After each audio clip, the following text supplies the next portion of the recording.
Hello friends, this is Vincent too, and I have a very special and timely video for you today. But just in case you're wondering who I am and what I do, a good place to start would be you can always go to my website, www.vincent2.com/home. And the easiest way to reach me is you can go to the contact page, and I have a bunch of links in here. If you want, feel free to put your name in there, leave your email address, and send me whatever message you want to send. But you can also access me very easily through this Linktree, and there's a bunch of ways you can just reach out and get connected. But let's jump to the video for today. So today is the beginning of the Winter Olympic Games, and a lot of people are really excited to watch the Olympic opening ceremony. If you have a chance to check it out, please do. I'm sure it's gonna be awesome. And I want to give credit to all the amazing performers and Olympians and all the athletes who are going to put out like an amazing show. I know they've been preparing for this for a very long time. And yeah, go ahead, watch them and celebrate them. But I think I wanted to, as a designer myself, I wanted to focus on another group of people who perhaps maybe won't get seen, but are very important. And so just a big shout out to all the creative designers and all the teams responsible for creating the graphics and the visual identity for, everything that we see on TV and on social media, but specifically for the Winter Olympics 2026. So I love the vibe that they have going on. And so I'm just jumping into all the graphics and seeing how they brought everything together, just trying to understand what the creative team behind this branding was making. And so they seem to be going with the whole Italian spirit theme. And I can't show you the whole video, but I can give you like just a quick short snippet of the energy that they're going for. So this is what I saw so far.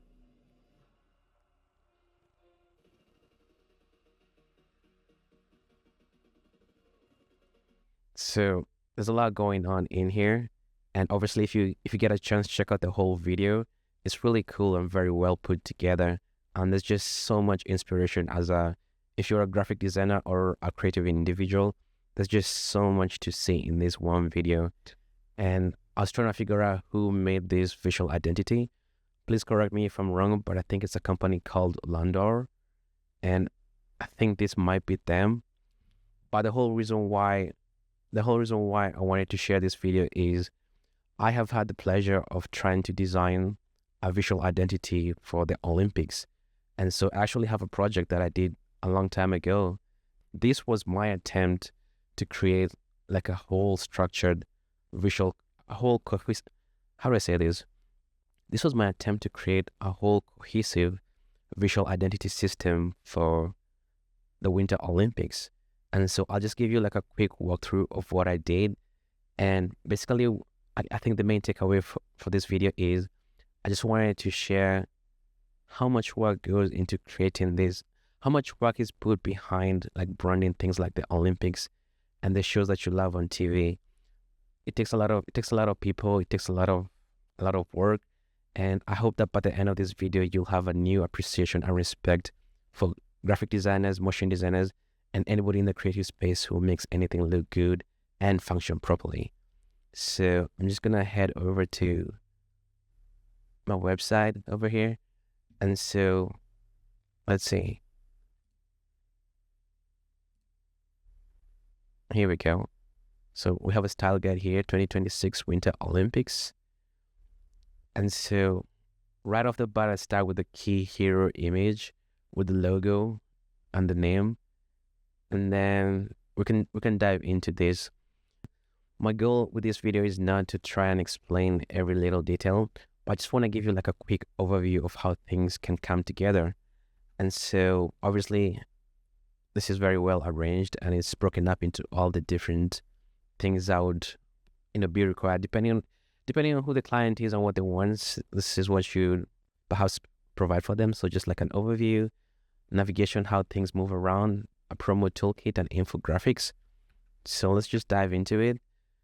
For this specific direction that I chose to go with, I try to focus, obviously for every project you start with research, right? And I wanted to capture the feeling of, I don't know, I was trying to figure out for Milano Cortina, obviously they live in a very cold area with a lot of mountains. And so that was a big inspiration for my logo. if you look at it, you can somewhat see what's going on over here. And I'll get more into it, but that's what I was trying to do. In fact, if I could grab a pen, I could show you what I was doing. Let me grab a pen real quick. As we go along in this video, up ahead, there will be a special section where there will be like a behind the scenes where I show how I actually made everything. But I just wanted to do a quick,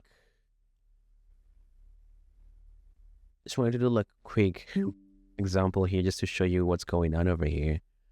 And so if I could grab like a quick pen, you'll see that this is the general flow of the logo. And if you look at some of these images, you'll see where the idea was coming from.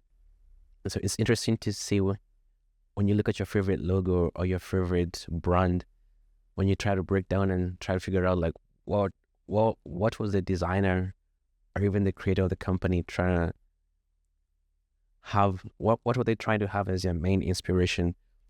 What kind of image presence were they trying to showcase? And so let's just keep going and you'll see more of this.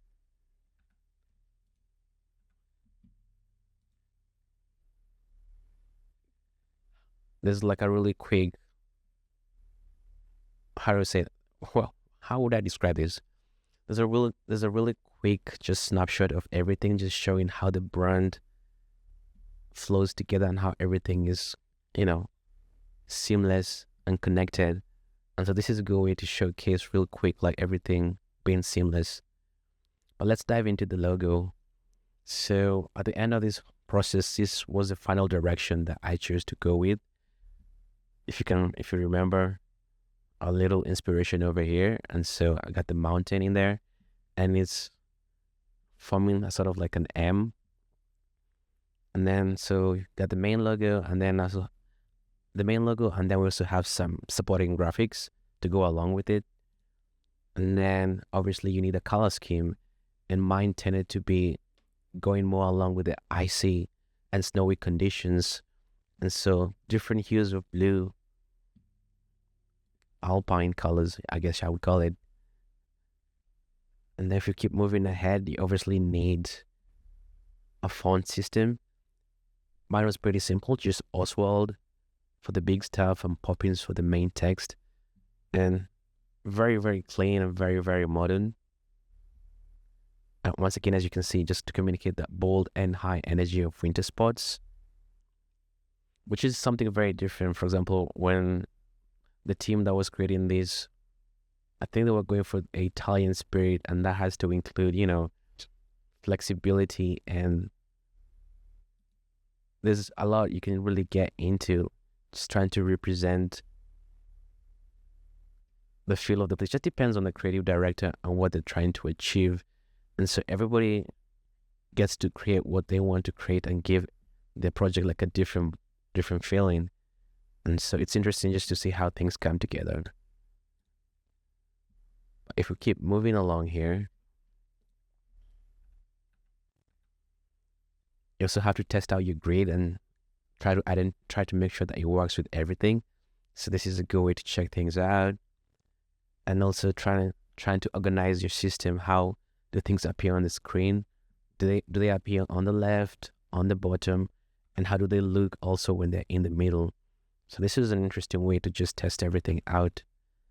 And then let's just head over to how things move. So this is like a good example of like what you would see on TV. And so maybe you're watching your favorite show or wherever, and then so it's up next. These are the programs that will be coming through. So, just creating a system. Let me see if I can explain this. This would be the first image. And then if I could take a quick snapshot of this. The most important thing here I want you to focus on, if you can, is hierarchy. So obviously, everything is going to be coming from this side of the screen, right? So this will be the first thing you see. And then this section would pop out. This will be the third thing. And so this is the first thing that we would see on the screen. And this is the first event that's currently playing. And then this would be the second spot coming through. And so this is like number 1, number 2, and number 3. So creating some kind of visual hierarchy that makes sense. I hope that makes sense. And then if we go back here, key add just to advertise and showcase what's going. I would call this like a hero image, just to showcase the general vibe and the general feeling of what you're trying to make. And then if you dive into the promo toolkit, once again, this would be showcasing some promos on TV. And so like, hey, tonight, Winter Olympics. And then if we keep going, showcase some really cool shots of some athletes. And then coming soon on like some local television station. Let's say it's snowboarding, freestyle snowboarding, showcasing some of the players. Obviously, I'm not using the actual images over here. And so this is an image from a previous Olympics. But the main focus here is just, this is how you'd experience the little tags at the bottom.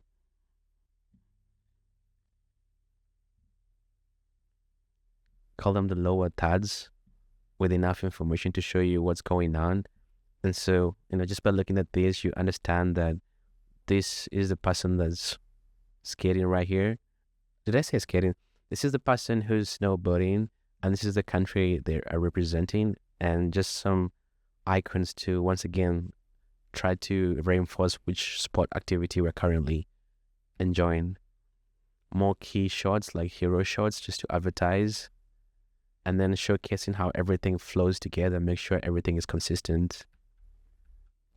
Like I was talking about the infographics, the little icons for the different spots.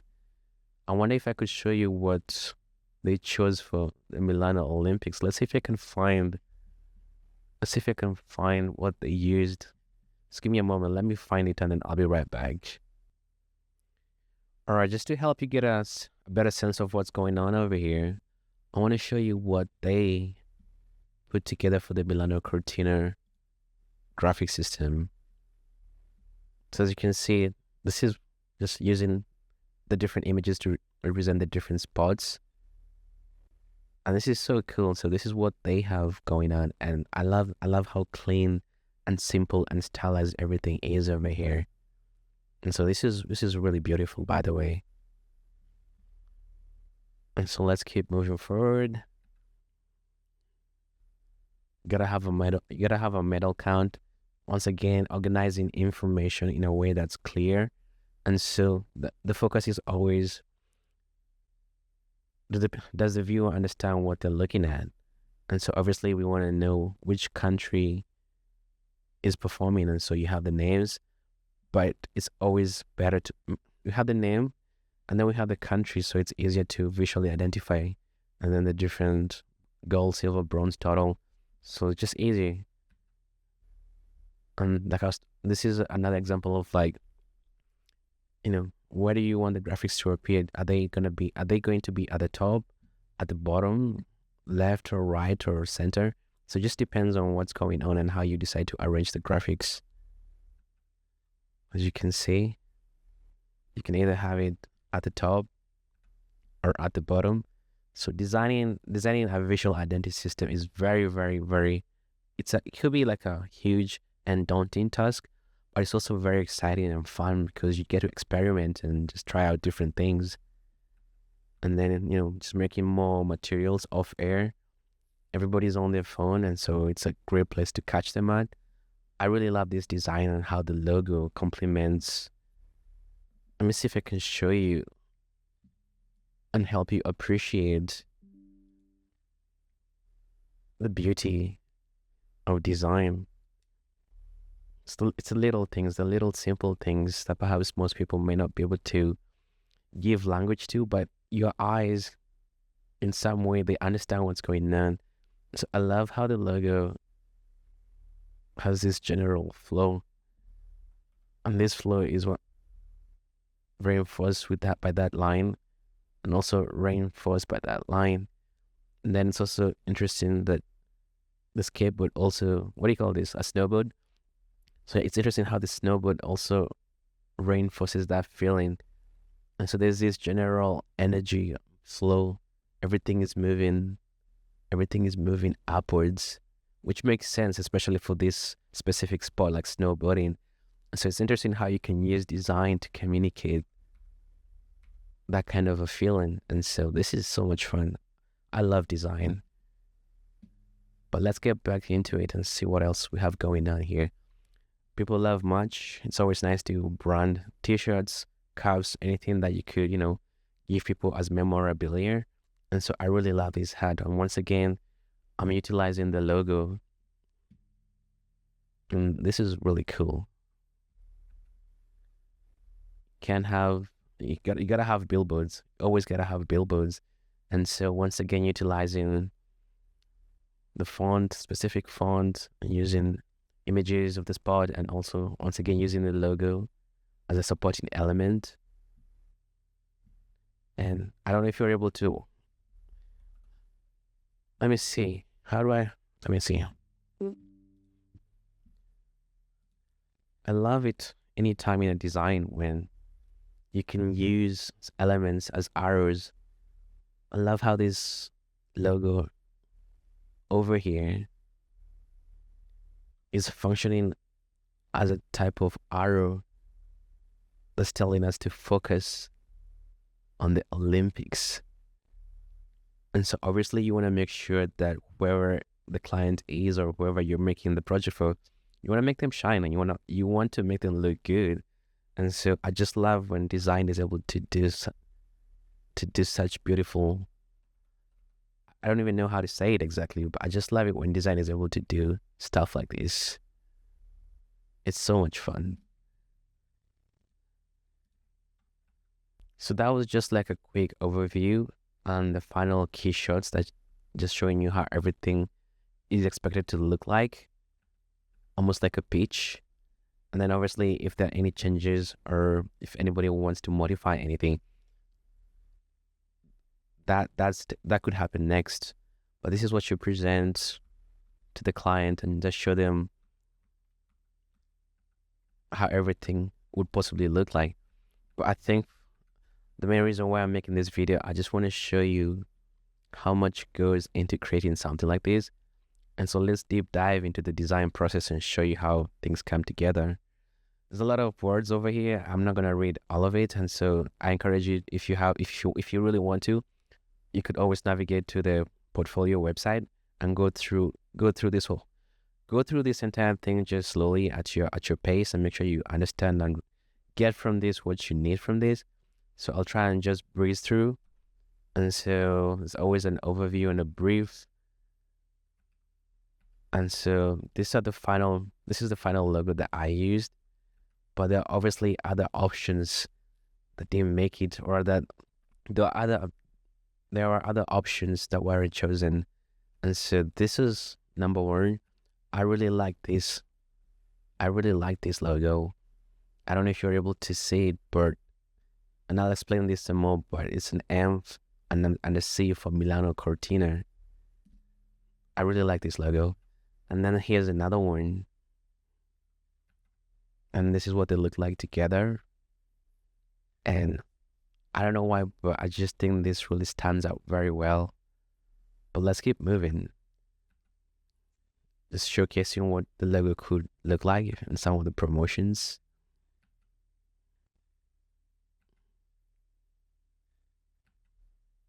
And the reason you do this sometimes, by the way, is you always want to provide not too many options, but also you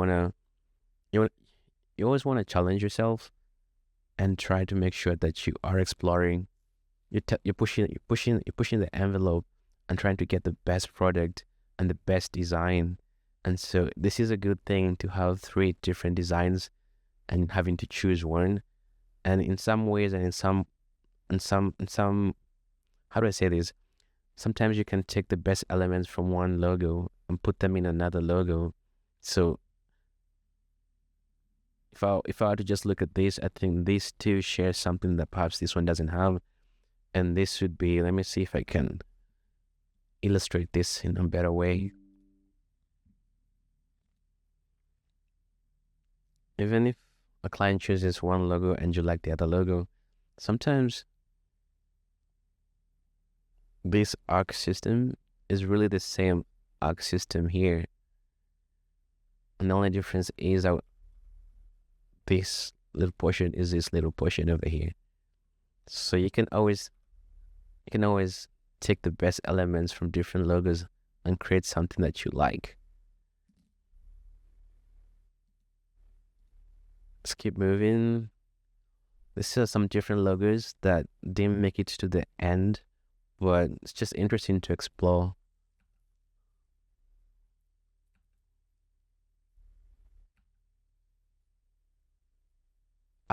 From this page, I think my favorite logo is this one over here. It had so much more potential. If I had to develop it a little bit further, I think we could produce so much out of it. But yeah, out of these three, this was my favorite one. Let's keep moving though. So it's a whole process.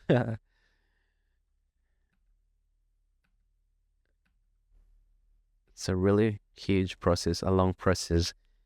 And it's okay. This is the beauty of discovery and experimentation. And as you can see, this is where, starting from the sketch and choosing the ones that you'd like to move to the next stage, and then actually sketching them out. And this process is so beautiful in itself. And you can see there's such a huge body of work that goes into this. So many different directions. And so once again, the main inspiration that I went with was the location and the fauna and the feel and the vibe of the place. And I also love how would you describe this? Let me use a visual example just to show you perhaps what I'm trying to explain.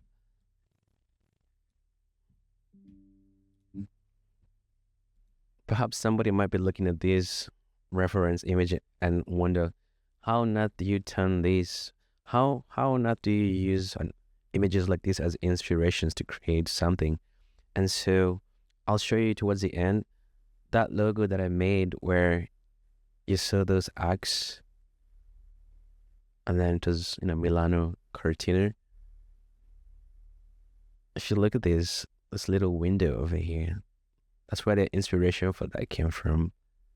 It's using this shape of the windows and then using it again over and over again in different configurations. And here it could be like an M, or it could be like a mountain. And all that just came from this window. And you can do the same thing with all these interesting shapes depending on what you're trying to achieve. So it's really up to you as a creative artist and a creative designer to come up with some kind of system.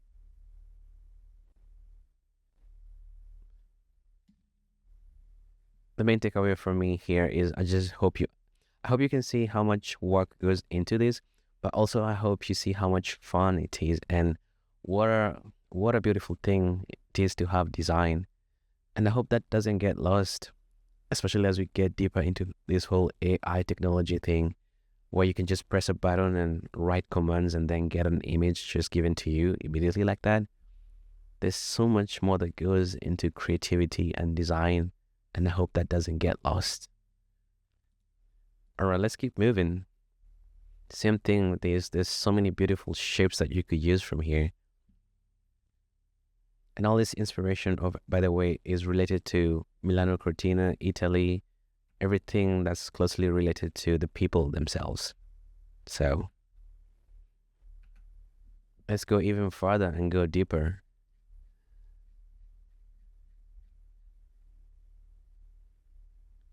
Here's a different direction that I thought was interesting, but I didn't go with this, but just to show you how you can literally make anything.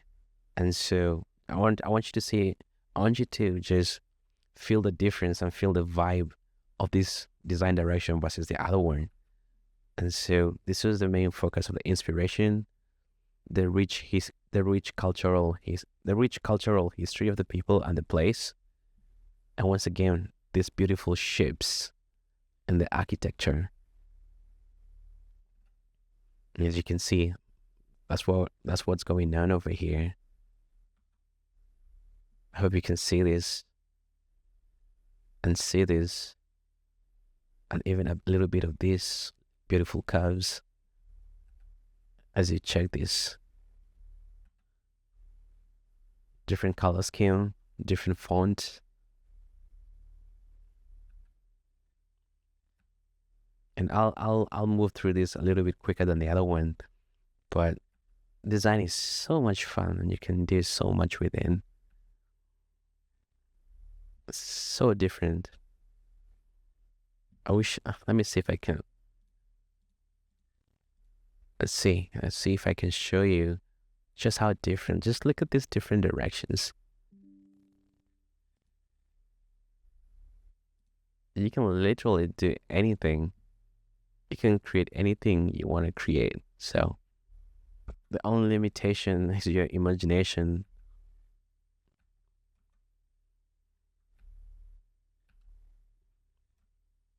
But if you're a creative individual and you make stuff, I hope as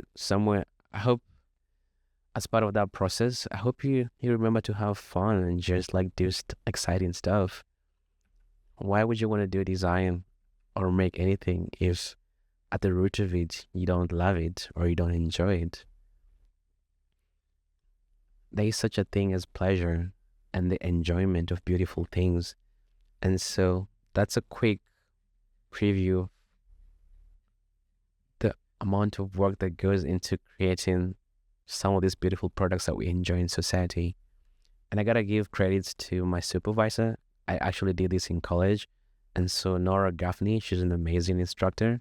And so if you ever want to check out some of her work, feel free to also go and check out her website. And she's got some amazing stuff. Okay. But yeah, she's got some amazing stuff. But yeah, that's just a quick preview of some of the beautiful work that goes into creating a website. And so when you look at the logo or anything, I hope you appreciate all the beautiful work and all the amazing people that are responsible for bringing these things to life.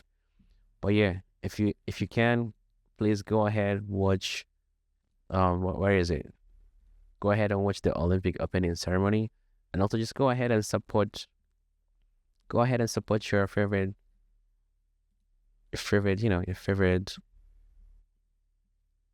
champions, from whichever country you come from. Just go ahead and support your people, and I wish you guys all the best and can't wait to catch up on the next one. And then last but not least is, if you ever want to check out some more of the work behind the scenes, feel free to navigate once again back to the website. And this is what I showcased today, but feel free to check out anything else over there and see how things come together. If you'd like to see some motion design stuff, I got some videos over here. Feel free to jump in. And then, if you want to catch up, you know where to go. And if you want to learn more about me, just dive in and see what's going on. And there's also some fun stuff over here if you'd like to check out anything. But yeah, thank you. And that's all for today. See you on the next one.